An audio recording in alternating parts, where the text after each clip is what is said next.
Here we are. Hi, everyone. Welcome. I hope you're having a wonderful evening and thank you so much for joining us.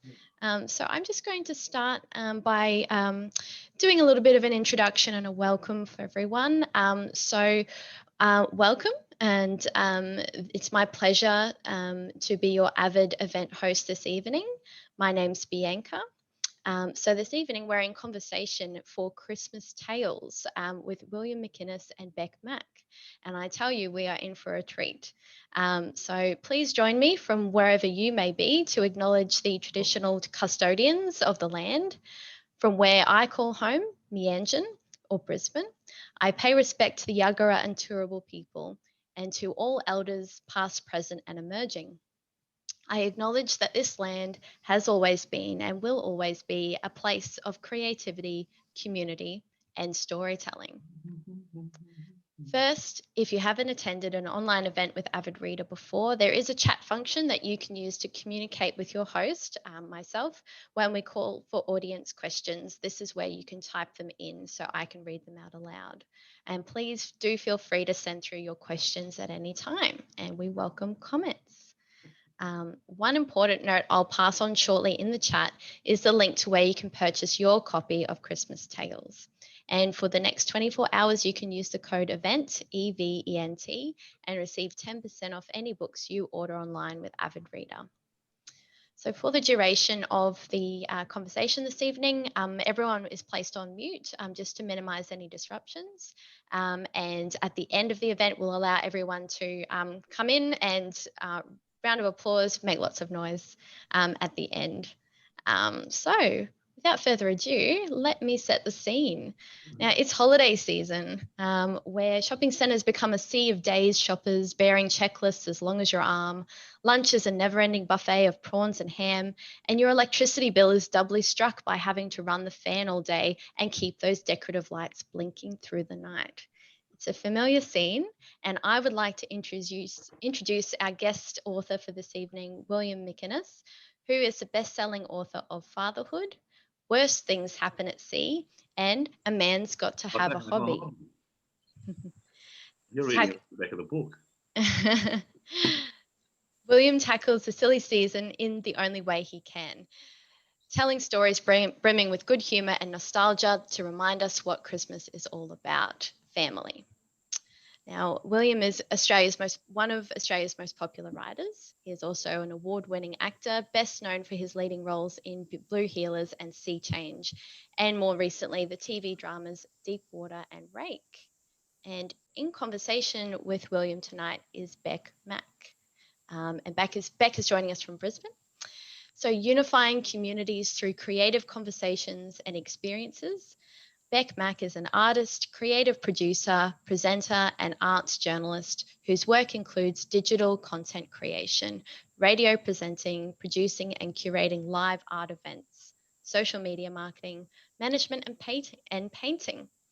Beck is focused on exploring personal, powerful, provocative stories using comedy, brutal honesty, and irreverence. She approaches the hot topics head on through humour and engaging viewers with unbiased insights. All right, a very warm avid reader welcome to William and Beck. So, Beck, I will pass over to you. Hi, everybody. Welcome to tonight. It's so exciting to be here at this very special Christmas event. So I think Christmas starts tonight. I hope you all have a little bevy.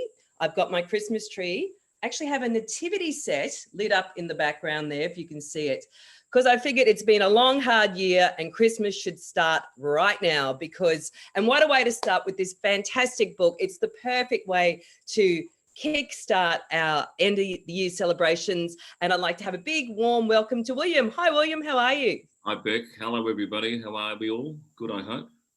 Fantastic. Now, how are you traveling after this long, topsy-turvy year, William? Oh, I'm all right. I think I have a friend who said I was made for lockdown because I was born semi-retired.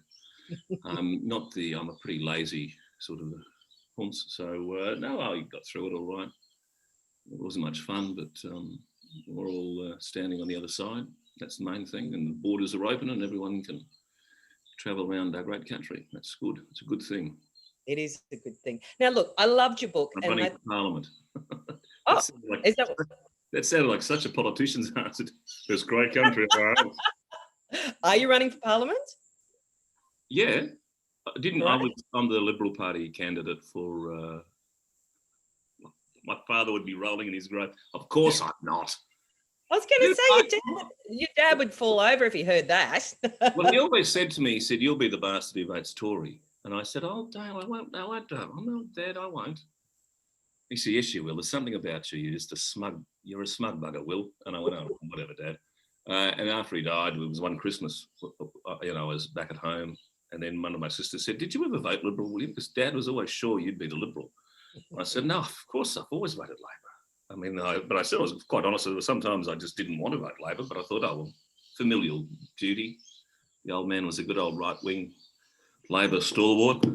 And I said, "But we've all voted Labor, haven't we?"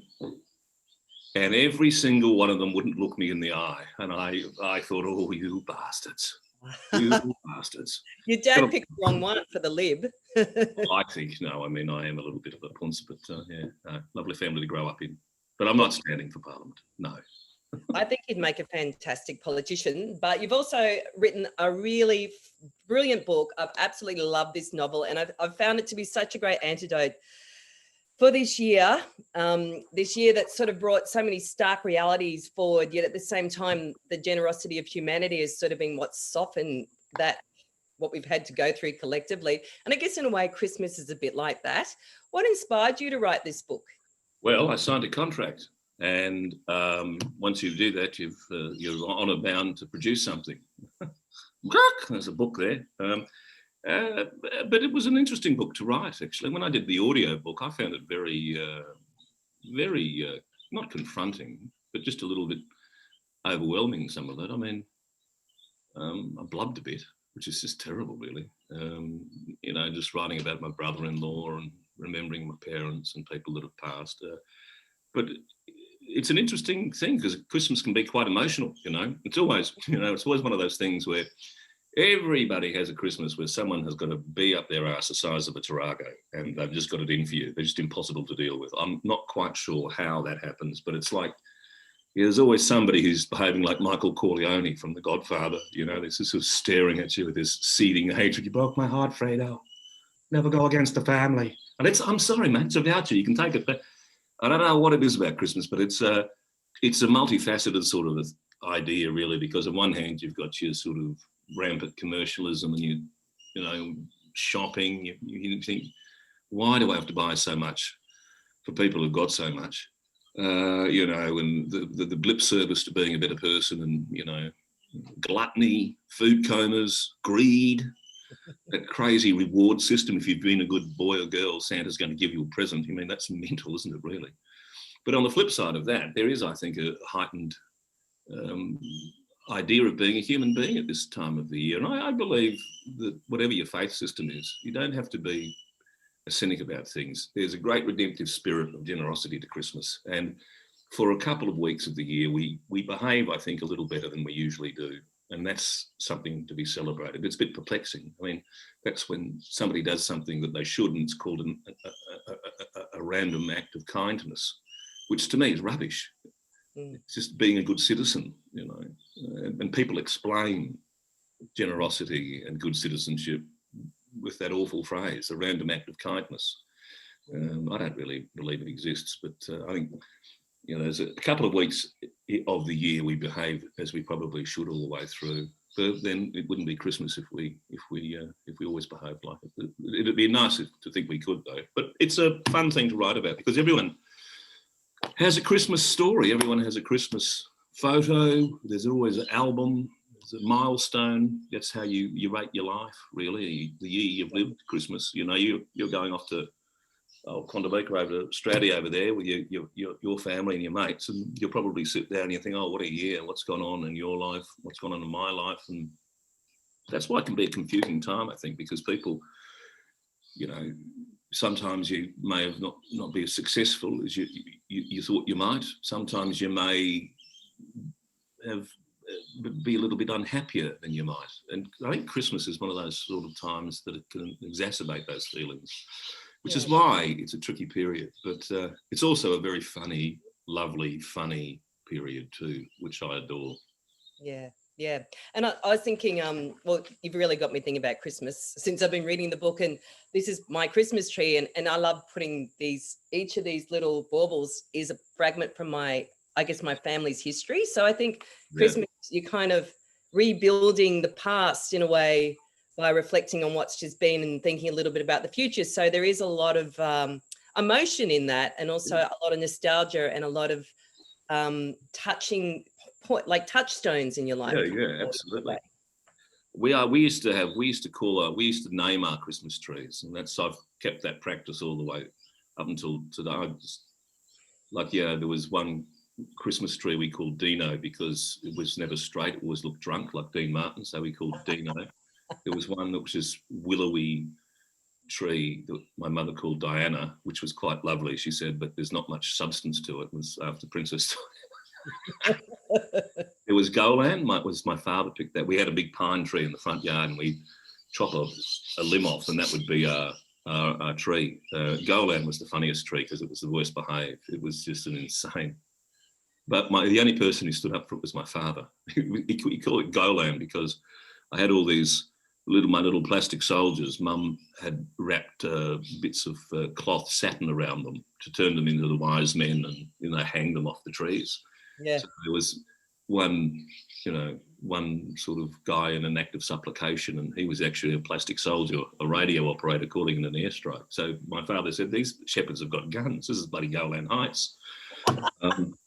And he always said, I said, what's the Golan Heights? I said, it's a place where people are fighting for their home and they're not allowed to have a home. It's a terrible bloody thing. So, but this tree's a monster. It's at Golan Heights. There was another one we called, we called King Kong because it was just, it was a huge tree. And this one I got yesterday, and you can't see it. I gave it a name. I mean, I hadn't decorated it, but I just come back from work and the dogs were jumping up and saying hello. And then I went to do something and I heard the tree fall over and the water was spread everywhere. So I just went ballistic and I just called it an incontinent bastard. And I thought, so its nickname is... Can you turn the camera to give us a look of your tree? It's not decorated there. It's nude. It's there. I think you can see it there. Yeah. There's a little tree, but I called it Conto. So that's its nickname. But that was like the way all families have that way of behaving, and little traditions are born, and we all call our Christmas tree something. It's funny. And that was as you sort of said, as you said in the book, that everyone experiences Christmas in such a spectrum of love or loathe. The most exciting time of the year, the most terrifying time of the year. We all have our own little rituals around it. I've started doing this ritual where I take a photo of the middle-aged woman in front of her Christmas tree, but I've been wearing a bikini just for fun, keeping everyone on their toes. So everyone has their own little thing they like to bring out every year. But you were just talking a little bit about your Christmases back in your childhood. What else went on in the family Christmas at your house? Well, Christmas, my parents thought Christmas was a reward, a day of celebration to celebrate a year well lived. It was a very old-fashioned idea, I think, but they were pretty sort of basic, and they just worked hard and they wanted no tears. They didn't want any complaints. It was a day of celebration. We weren't overtly religious. I think my father described us as advanced lapsed. But he always had a lot of time for the story of the Christ, I think. He was pretty unreconstructed, my old man. He called him that coot in the cross is a top shelf bloke, which is what he said.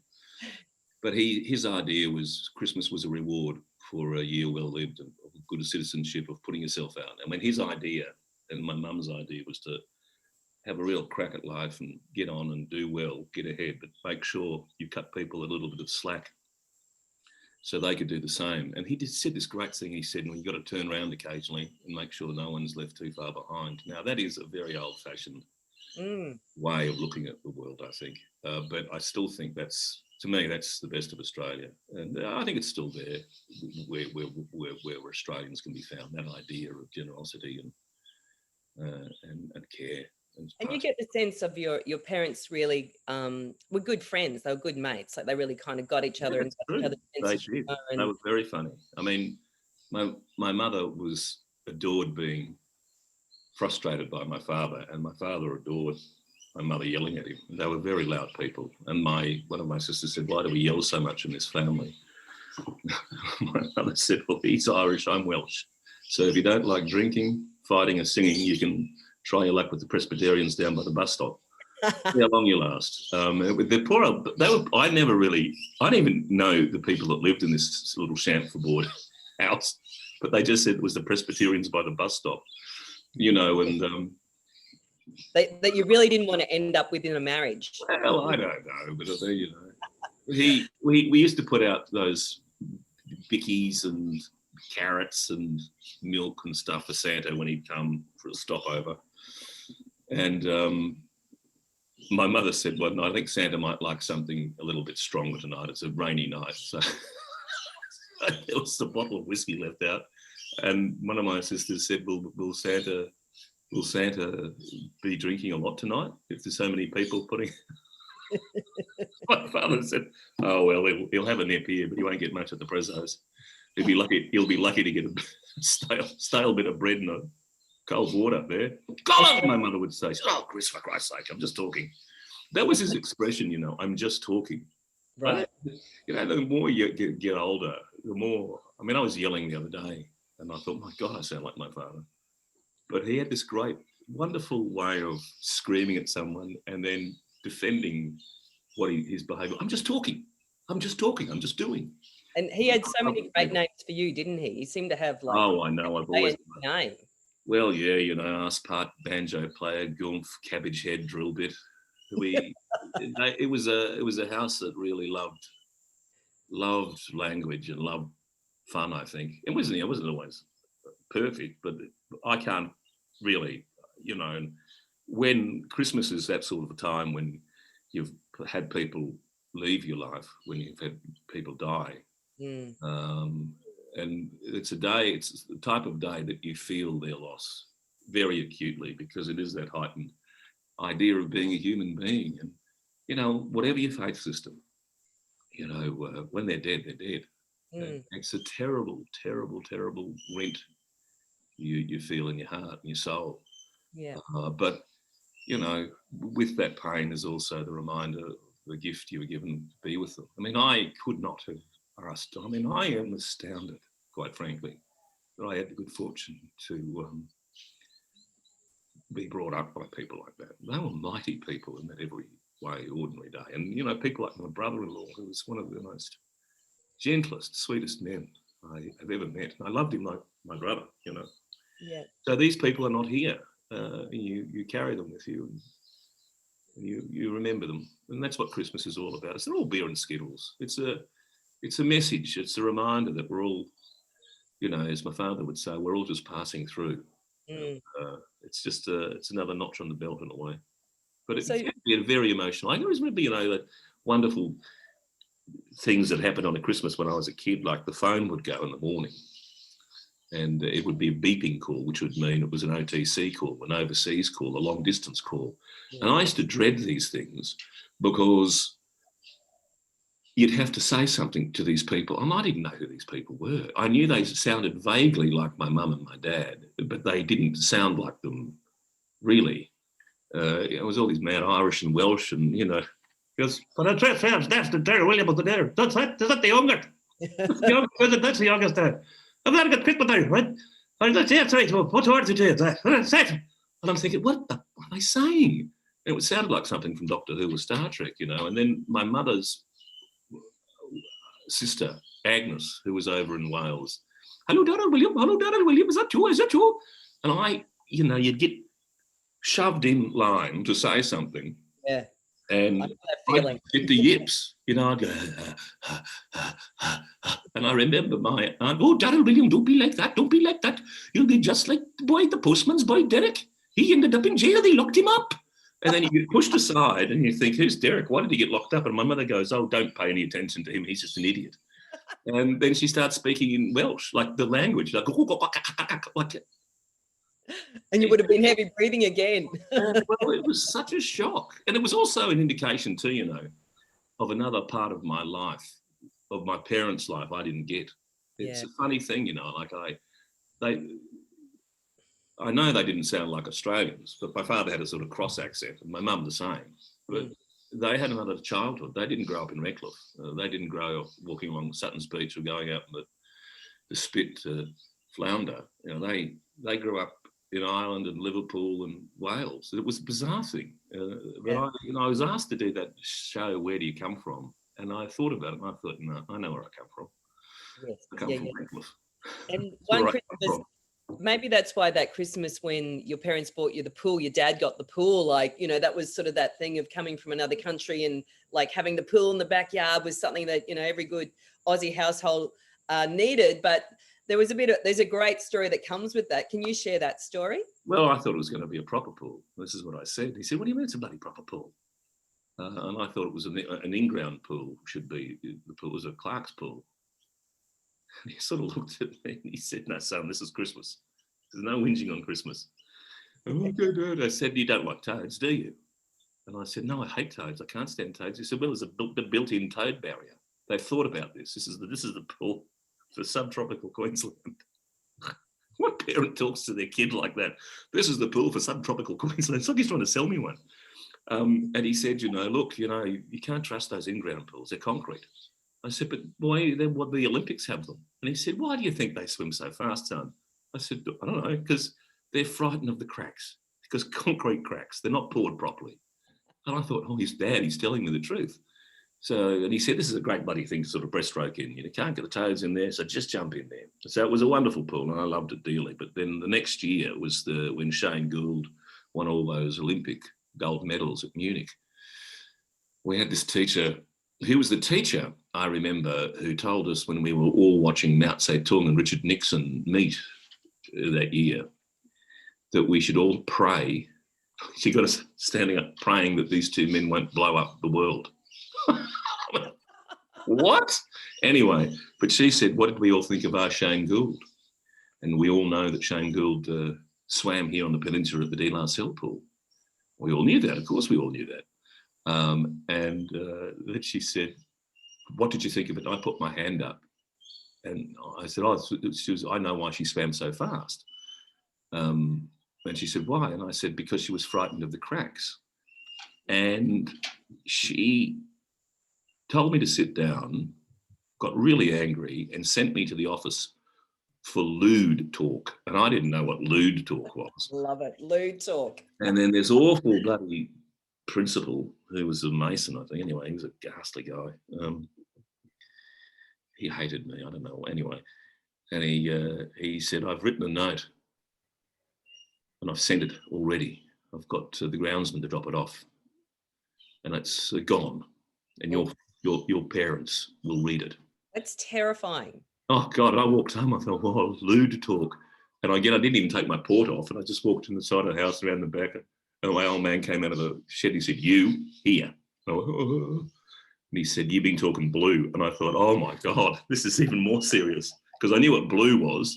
That's such a good term, talking blue. I love it. But I knew what that was because, you know, it was like when my father had sort of political meetings or something, they'd all be down the back swearing and carrying on. And my mother said, oh, those men in their blue talk. And I'm thinking, blue talk, I am so for the high jump here. And the old man said, what did you say? And I said, listen, Dad, I just sort of said, you know, Shane Gould swims fast at the Olympics because she's scared of cracks.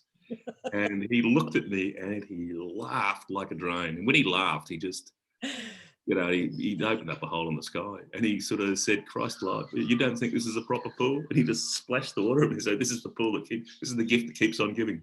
He just said, you have to wear that one, sunshine. You'll be right.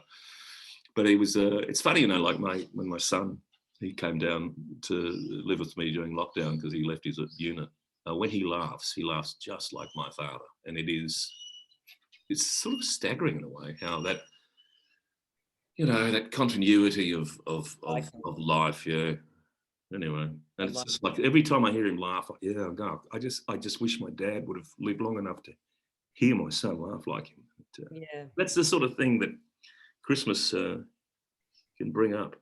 Yeah. He loved it. He loved Christmas, Dad. He thought it was, but it's bizarre, you know, the And he feature. would have been laughing about that crack, like every now and again it would have come back to him and he would have had just such a big laugh out loud about the crack. Well, he did think I was an idiot, and I don't think he could quite believe I bought it. I mean, because they were always divvying up responsibility for me, my mum and dad. Yeah. Because Yes. like what's your bloody son doing now? And my mother would always say, and you had nothing to do with it, like it. But he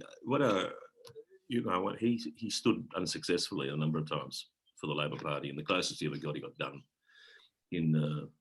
by postal votes. Jimmy Houghton beat him in postal votes. Yeah. And I said to Mum, "Oh well, how did he go?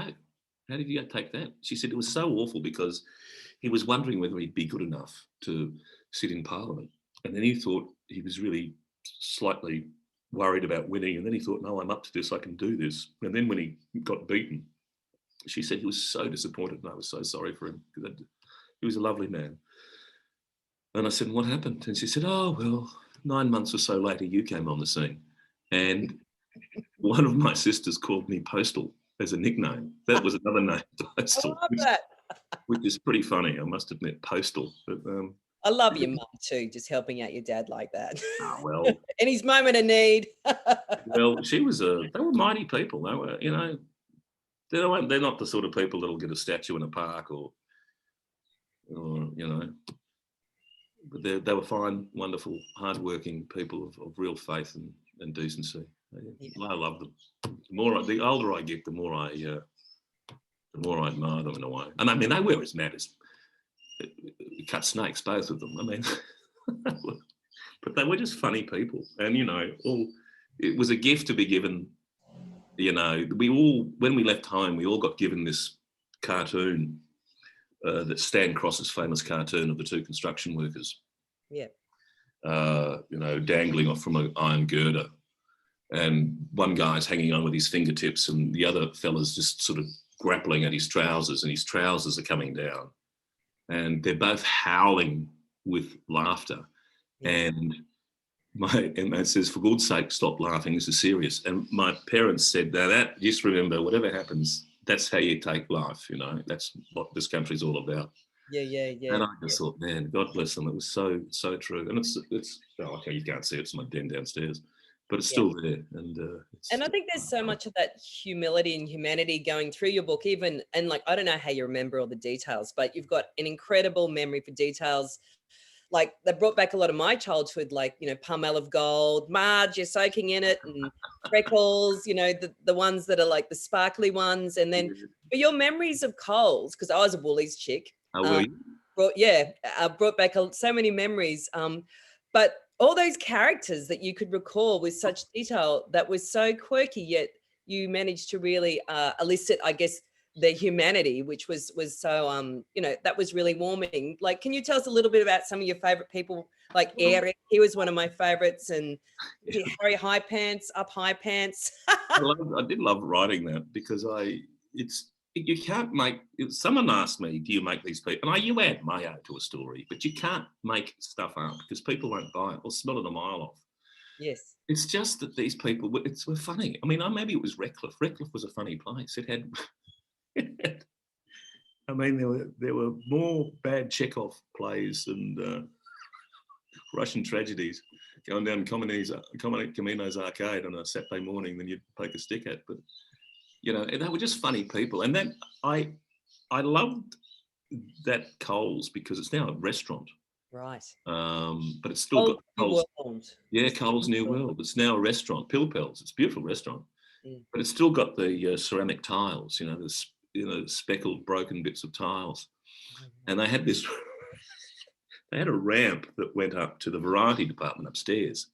And the ramp was ridiculous. You needed oxygen and a Sherpa to get up there. And if you lost it coming down, you'd just be stacking shells, because I had a summer job there. You'd be stacking, you just hear it, whoa, whoa, whoa, whoa. You just look up and there's someone we used to call it getting ramp stamped. There was an idiot boy from Redcliffe High School who made a bit of a name for himself by running down full tilt, blowing a rugby whistle, and then he just, crashed into the doors and the trolleys. He was an idiot. But all these wonderful people that worked there. And, you know, there was I was 15 when I was working there. And, you know, I was a bit of a nonce. I mean, a bit of a ponce, you know. I was a little bit spoiled. I was the youngest. And I thought, you know, this is just some stupid job. And I just mucked around. I mean, I think I got the job through maybe one of my dad's friends or someone's friend through the RSL or the cricket club or something like that. You were just passing through. I was, definitely. I didn't think retail was going to be my Yes. my place. Retail is a very vital industry. But I never got given, I got given a name tag, but I had to write my name on the name tag. It was just a bit of plastic. Everyone had Dymo names on. So I always had this feeling my employment was of a very temporal nature. Then I worked out that I could put different names on the name tag. I had fun, you know, like I remember, and I was a bag packer. I was terrible. I had no spatial coordination. So was I actually. I never got to be a checkout chick. I had to pack and do trolleys. Yeah. Oh my God, they were terrible. And I can remember packing a bag and I had JFK. I mean, I thought, you know, I had a double shift. So in the morning I was JFK and in the afternoon I was FDR. So I just thought, you know, two distinguished American presidents, one who helped save Western civilization and the other one who was a great visionary and charismatic leader. I thought the least I could do was do a double shift at Coles New World at Redcliffe. And I remember this guy looking at me pack this bag terribly when I was JFK. And I'll never forget what he said. He said, mate, you've handled that about as well as you did the Bay of Pigs. That's great. Aren't people fast? Oh, they are. And then this other thing, like Harry Highplant, he was one of those floor managers. I love him. He and he always walked like he was walking into a stiff breeze, like he'd walk. He's always tugging his pants up high. Oh. And there was a Clint Eastwood movie from a few years back called High Plains Drifter. So I called this guy Harry High Pants Drifter. And, you know, the two butchers loved it. I thought, oh, you're all right. But he always said, harden up. It's just saying, harden up, will you? Harden up. Yeah, and I was 15 and, you know, it's the time in your life when you're a young adolescent, when yes, the hormones are racing around your body like a demolition derby. And I couldn't, you know, on a shift, I mean, I counted my erections, quite frankly. It was like I was bizarre in a way. I couldn't quite figure out why I barred up in Pino Clean. The cleaning, it was very bizarre. But I remember must have gone pretty fast that shift if that was the case. Well, I don't know. What's it like? What are you thinking? You don't even know you're half doing it half the time. And then you think, oh yeah, now I know why I'm doing it. There was a kid from Deception Bay who got told off as perving at the Razzmatazz ads, and his nickname was Razzmatazz. You know, and his Harry Highpants came up and he said, "Come on, don't be perving on the stockings." These great lines. Come on, don't be perving on the stockings. Harden up. And I was putting a Christmas decoration up. And I got a bit of action in the crotch and I thought, oh, no, that's a bit embarrassing. So I sort of stayed there. And he came up. High height. He said, hey, are you all right up there? And I said, yes, I'm just, he said, if I can harden up, will you harden up? And I went, that's exactly what I'm doing. But it was a funny time because I remember we had to keep a diary at school and you had to we were encouraged to. And I actually started really getting into it and I wrote all these things down in the diary. Yeah.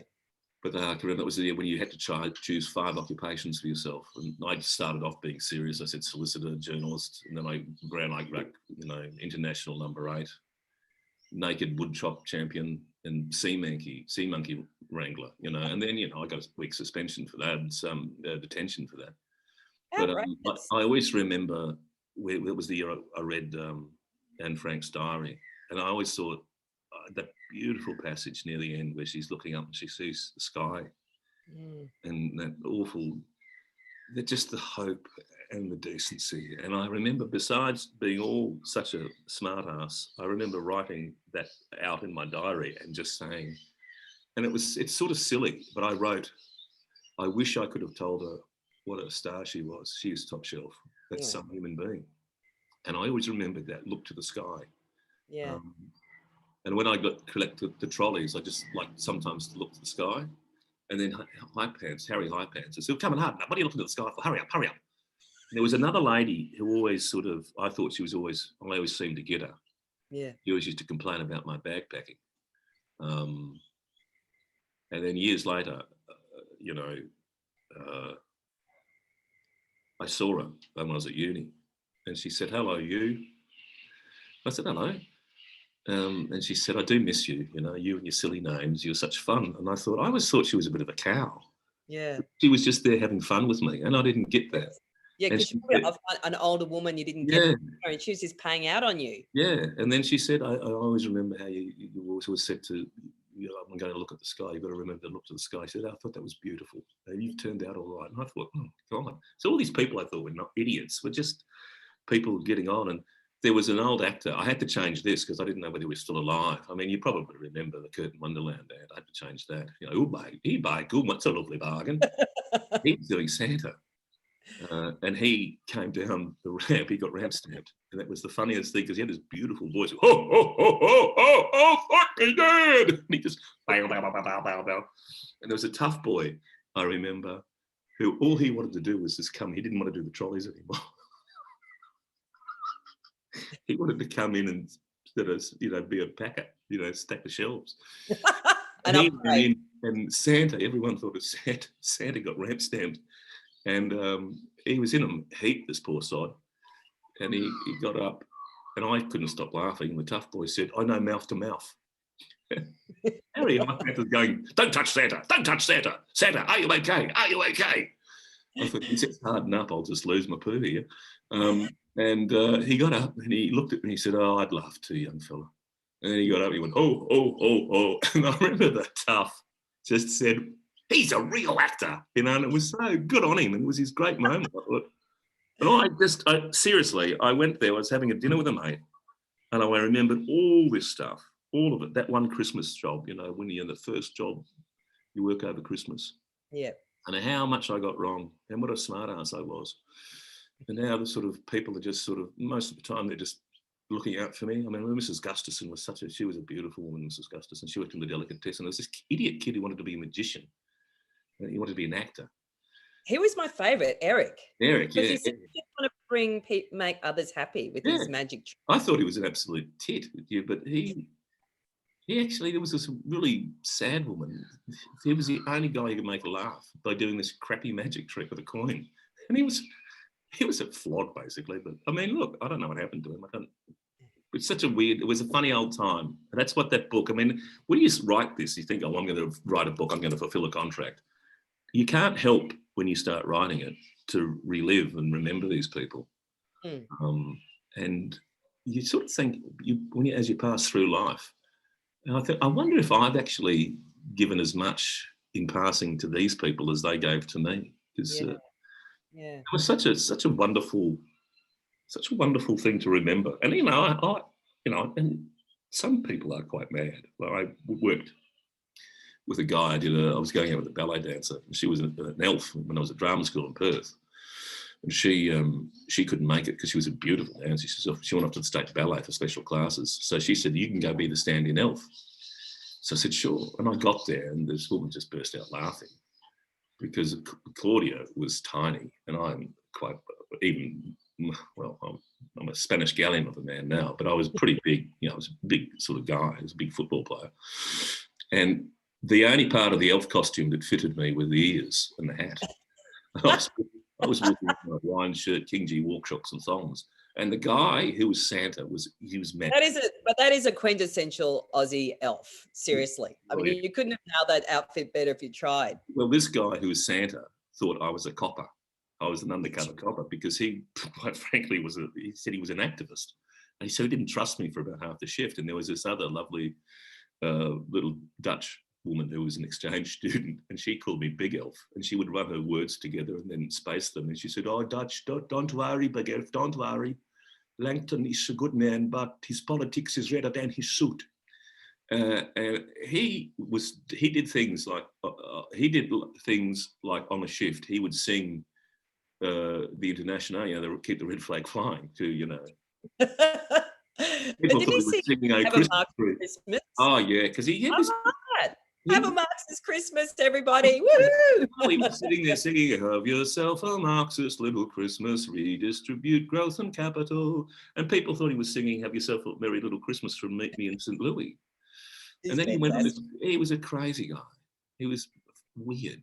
but he went in a way. I said, "What are you doing this for, man?" He said, "Because I love Christmas. My mum loves Christmas, and I like it." And I thought, wow, that's a weird thing. I mean, the book's not an overtly spiritualist take, but I mean, I do think that we've gotten away from the meaning of Christmas a wee bit. I mean, as my father always said, you know, we were a New Testament household, and there was a lot of redemptive generosity in Christmas in the old faith that I think, you know, I still believe in. But you know, you don't want to be a god bother about things. You don't want to shove. No, you don't want that at all. I mean, I think this year more than ever, people are calibrating to their selves and to their family and to their community and to their inner selves and to you know, I guess this potential spiritual side. You know, like it really is like if ever we're going to reconsider what Christmas truly means, maybe this year is it. Do you think? Oh, maybe, but we are human. We do err on the side of always letting ourselves down a little bit. I mean, all that sort of through the lockdown, all that sort of we are a one nation and all that sort of stuff. I mean, that sort of as soon as there was some political advantage to be gained from some stuff up, then you know it was all in boots and all. Yeah. But yeah, I'm optimistic enough to think that people really want to, you know, cut a bit of slack to people and, you know, just sit back and be thankful that we're all still standing on the other side of the first wave of the pandemic. Because, you know, when you just look around the world, and I've done Zoom meetings with people on the other side of the world in London and in New York and in LA, and man, it's just how we have got off relatively, you know, lightly. I mean, people have lost their lives and there'll be empty tables around the Christmas lunch this year for some, and that's awful. Yeah. But, you know, so often we are so blessed in this country. And sometimes I do think whether we actually understand that and whether we deserve that good fortune to be Australian, because sometimes we waste it a bit too much, I think. And I'm William McInnes, and I'm standing for the Have Anothery party. That's Have Anothery. Hoping to have Anothery. You should do it. Have Anothery. Fantastic. Have Anothery. It's my new faith. Have Anothery. It's a great book, and you do answer the big question: why does a man don the red suit? Numerous times, because you yourself have, which is in the book as well. I think it's nearly question time. Sure, I've banged on, haven't I? I'm sorry. No, not at all. No, it's been fantastic, and I think it's interesting. Yeah, that sort of nostalgia is really highly emotional. I think everyone feels that as well around Christmas, but there's so many great stories in there. I think, is it question time? I'm just watching the questions on the side. Are we doing that now? I remember like when my kids, when first time I did the Santa, you know, the nibblies and stuff like that. we were staying up at my brother's place at Camden, in west of Sydney. And I'd got up and so you go take care of the carrots and the milk and the, you know, and two things happened that had me, I still think it's some of the funniest stuff I've ever seen. I'd left my Volvo, the key to the car, I'm a Volvo driver, and I left the Volvo out there, and the kids got up about an hour later to see if Santa had been. Yeah. And then one of my nieces was saying, he's left his sleigh keys. It just thought, she's left his sleigh keys. And she thought, of course, well, Santa, of course he'd buy a Volvo because he's right north, you know. And then I thought, oh, God. And then my wife would say, you idiot. I'll say, oh, well, I said, listen, why don't I jump in the car and I'll see if I can catch him, but you can't see him because, you know, that's not on. You can't see Santa. And they said, oh, you hurry. And I can remember my youngest child just looking at me thinking, I know what's going on here. He just had this little smile. He didn't say anything. I thought, oh, you are a smart one. And then I just drove around the block. And then my brother just topped it off by coming out the next morning and he said, oh, and the reindeers have left some poo. And he'd scattered all these Maltesers around. And he said, oh, no, don't touch it because, you know. And he was picking it up, putting a brush pan on, and he smelt it. And he did this, oh, that smells great. And all the kids were just looking at him, and he had him. Oh, yum, reindeer poo's the bomb. And he said, here, Bill, that one. I went, oh, isn't it good? What does it taste like? He says, it's something reminiscent of, oh, I don't know. It almost tastes like Maltesers. And he offered them to the kids. No. But then I remember we all laughed. And then we were going to the pool for a swim, the municipal pool down the road. And his youngest daughter saw some dog poo. And she said, what would that taste like? No. He went off his head. Just this big man screaming and then trying to defend, but it says, why can't you eat reindeer poo and you can't eat dog poo? Because you can't. I mean, the best thing he came up with is because it's not what we do. We're not those sorts of people. Pause. Those sorts of people live in Victoria, where your uncle lives. No, that you. Oh, that's hilarious. My Funny God. Man. Sweet buddy man. The other great thing, but this is the practical part of the book, you have some fantastic suggestions for quick fix presents. There was a great one you gave your mum, which I loved. Maybe that could be quite helpful for people listening tonight. What's that one? Well, I usually bought, I climbed the ramp and bought these things for my sister and my mother, wildflower. They were bath salt. Mm. But then I was coming back from cricket, and there was a little mark down at the park, the cricket park down at Langdon Oval down in Margate, and Mr. Dyer had a little. This was before Bunnings. He had a little hardware shop, and Mum liked going down there. And he was the champion chess player of the Redcliffe Peninsula, Mr. Dyer. So he wasn't this hale and hearty sort of, skipper from Gilligan's Island hardware person. Right. He was a more canny. He'd sell you things you didn't need. And I went in there and I was just having a little look around. And he had a voice like that, and he said, what can I help you with, son? What are you after? I said, I'm after a Christmas present. For your father, is it? And I said, no, it's for Mum. He said, yeah, your mother. You are McInnes' boy? And I said, yes, sir, I am. And all right, here, look at there. Look, this might be interesting. And he sold me a 15-cent bag of mixed washers as a Christmas present. And I thought, this is a dumb Christmas present. But I remember giving it to her. And my mother said, oh, washers. And this is how they were sitting next to each other. And then my mother sort of looked at this bag of washers. And she spoke to my father as if he was a paddock away instead of just sitting next to him. She said, come on! He went, yes! Great, yes! And it did. And I thought I was the king of the day. My mother thought, oh, cabbage heads come good, my father said. What a winner. Yeah, but all my other presents, almost to the year she died, they're not as good as the washers, though. It became the benchmark of success present giving in your family, the mixed bag of washers. Not as good as the washers, William. So good.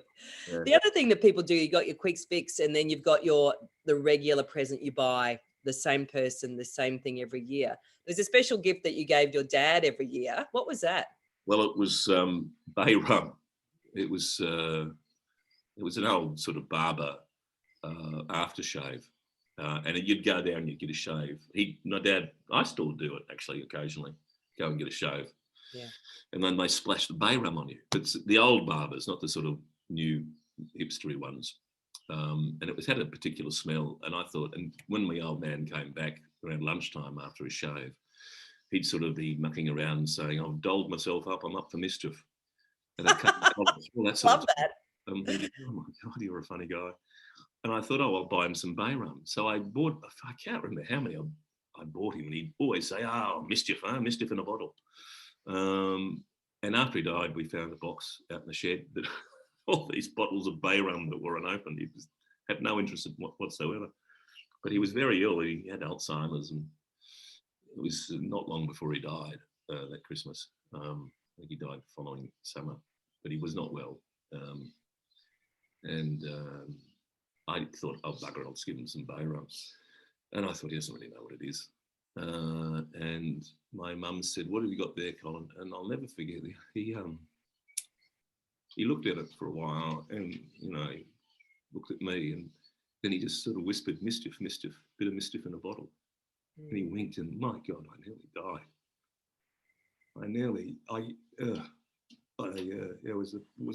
It was a wonderful moment.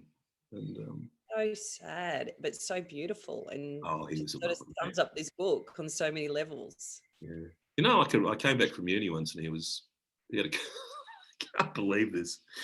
This is just after, and he was just had a carpet sweeper, those old-fashioned carpet sweepers, and he had it on the front lawn. I said, Dad, what are you doing? He said, hello. I said, what are you doing? I said, I'm just doing the yard. I said, that's a carpet sweeper. And he looked at it, he said, gee, it's a good thing I didn't do the carpets. Meaning he would have had a mower in. He was a funny bastard. He was a lovely, funny man. Love your dad. I can't believe he never got in politics. He would have been fantastic. Oh, he wouldn't have lasted 10 minutes. Really, I don't think he would have. Lady Redcliffe, they don't know what they missed out on. Oh, there were a lot of good people. I mean, there were a lot of wonderful people from Redcliffe. The Ray Frawley was a mate of my father's. He was a liberal guy. He was a wonderful man, Ray Frawley. They're a great family, the Frawleys. And Big John Hodges, Dad quite liked him. I bought my mum a Mother's Day present from there, Solvol. I love the Solvol. John Hodges specials. John Hodges Kim. He was nice. Terry White. He's a good man. So I love writing the book, and I'm such a cheap old plonker now. I just sort of do get a bit. I don't know. It is. I think at its heart, the thing about Christmas is that redemptive thing, and I love. I mean, I love A Christmas Carol. I just adore that story. And in a way, I guess, that idea of that reinvention of Christmas that Dickens had was a sort of a New Testament sort of thing too, And I love Fred. People say Fred and his nephew is a plot device. But I just think that's like saying random acts of random kindness, Yeah. Fred is just a good egg. And that great line, I've benefited from good deeds that I've not profited by. But I'm a happy guy. And I think, what a great bloke. I love Fred. Yeah. And there's a beautiful story right at the end of your book, which really summarizes that perfectly. And I think it's one of your favorite gifts still. Oh. So humble in itself. Can you tell us a little bit about that? Well, it was about 3 years ago. And I was walking along and I was in a bit of a grump because I had to make up some mind about a bit of property I wanted to buy, and I didn't know whether I really needed it or all that sort of crap, that sort of totally ridiculous, indulged middle class sort of way of being. And, I didn't want to do this play. I said I was going to do it. And I wanted to do a TV show. And then I thought, do I really want to do that? And I had signed to write a book, and I was just in a grump. I was just in a bad mood. And near where I used to live in Melbourne was an assisted accommodation building. And the old bloke, neighbour, used to call them the specials. And he said, they're just like us, son. They just see the world a bit different, but they're us. There are specials. And there's this guy just sitting there, and he said, here, you. And it was one of the specials. And he was sitting there, and he had an empty bottle of soft drink, a large bottle of soft drink. And he said, look up, look. And the words he used were, look to the sky. And I went, what? He said, look, and he said, you seem grumpy. And he gave it to me, and I looked it up. And, you turned it, and it was like a kaleidoscope. I mean, quite frankly, it was magical. And I laughed. I went, oh, my God, that's lovely. And he said, that's yours. And I said, no, I can't. And he said, no, yours. And I tried to give him some money, and he just said, no, your laughter was enough. And that's a gift from a guy with absolutely nothing. I didn't know his name. And, I kept it. And when I moved, I kept it. I was throwing things out, and I said, I'm not throwing that out. I mean, that was a gift from a man with almost nothing. And it was a gift of magic. And he told you to look at the sky. Look to the sky, I know. It was so, I mean, a lot of the time they weren't doing it. A lot of the time when they talk to you, they'd say all sorts of things. But he was a prince. Yeah. He was a good man, and I've never forgotten it. And, look to the sky. Look to the sky, not to lose your head in the clouds, but to see the beauty that's there. And what a man, what a champion. What a custodian. And now I'm crying. I've been crying too. Is everyone out there crying?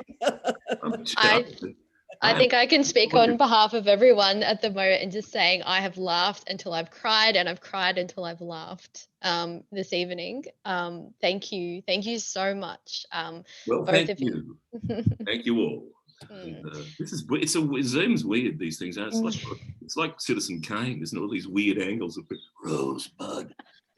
Mental, isn't it? Deep focus. Anyway. Well, we are almost at time, but we have had one sort of question. It's not exactly related to the book, but I'm going to just ask.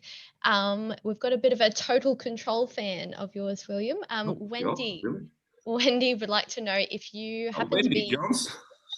if you happen to be in the next season. I am. I don't know what happens. I'm just doing. I am Wendy. How are you? Yeah, good on you.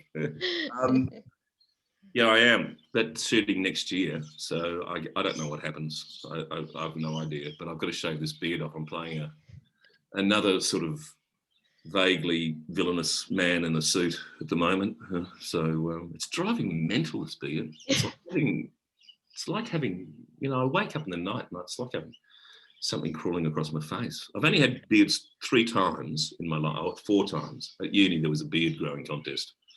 And I entered that, but I didn't last long. The other 3, it's all been sort of professional reasons, and I don't know how people do it. I think it kind of suits you, particularly with your open neck shirt. It's got a bit of a 70s vibe. Very, very, I was going to say very Bernard King, but it's not really. I wrote a column about Bernard King, and I got the most beautiful letter from a bloke from Mullaney who said I was at school with Bernard King. We used to call him Bernie. Yeah. And he was a quiet boy, but was very gentle. And I'm glad he did well. And I thought, what a lovely, and I sort of wrote back saying, no, that's a nice story. I would never have thought Bernard King would be Bernie King. Poor old Bernard. I bumped into him at the Channel 10. Hello there, you're tall. I'm from Brisbane. I can remember when you were on the cover of Women's Weekly as Brisbane's most eligible bachelor. And he was. I said that to him and he went, well, didn't I have them fooled? He was a hoot. He was fun. Bernard King and Jeannie Little, Australian daytime TV was the campus parade that's ever been back in those days. It was fantastic. I know, it was amazing. There when Mike Walsh and Bernard and what was the other? What was that? Jeffrey on the organ at the Mike Walsh show. No, though, with Bernard King as Pot of Gold. Oh my God! Pot of Gold, bring it back. I'd walk home from school for lunch sometimes to see him, and when I can remember when he made the Woodbridge Railway, the railway clown cry. And Sexy Smith from Mount Cravat, he was a council worker with a snow eye. He sang All My Loving. Can you remember that? All my loving, I will give to you. All my loving. Standing there like he was a council worker from Mount Cravat. I give you 0-10. Thank you. Bernard's nasty, but they're fantastic. Yeah, funny times. Well, look, I could sit here and listen, and I think everyone else here could, for hours. And I really, I'm sorry we're out of time because this has just been no. I wish we could keep going all night. It's as usual. Fantastic. Thanks, Rebecca. You were fun to talk to. Yes, thank you so much for your beautiful stories and being so genuine and honest. And your book is really, as I said at the start, an antidote for this year that's been really difficult and crazy, because it really does, it does reveal the reality and the truth of life, which is hard, but there's such a humanity that sort of softens, I guess, the blow in so many ways. So thank you so much. Well, thank you. Now I'm going to take my large frame off and learn some lines for tomorrow. And decorate your Christmas tree. Come on. Yeah, I'll do that when I come back from work tomorrow, because it's my last day for the year tomorrow. So I will. I'll put out. I've still got a soldier I put up there. I should have found him, actually. I could have shown him to you. Never mind. He's one of the Golan radio operators. Merry Christmas, everyone. Lovely to see you there, Wendy. Thank you. Everyone should be able to unmute yourselves. So please unmute, step forward out of your living room, and we're all going to join in a big round of applause. Yay. It's like doing the sort of Soviet era leader wave. Thank you. Send everyone out with a big Hey. round of applause. Thanks, Thank guys. you. Have a great Christmas. Bye. Be with you. All that sort of stuff. No palaver. And Thanks for joining us. Thank you. Thank Thank you. you. Good See night, ya. everyone. Bye. bye, Wendy. Bye. See you, William. See you, Wendy.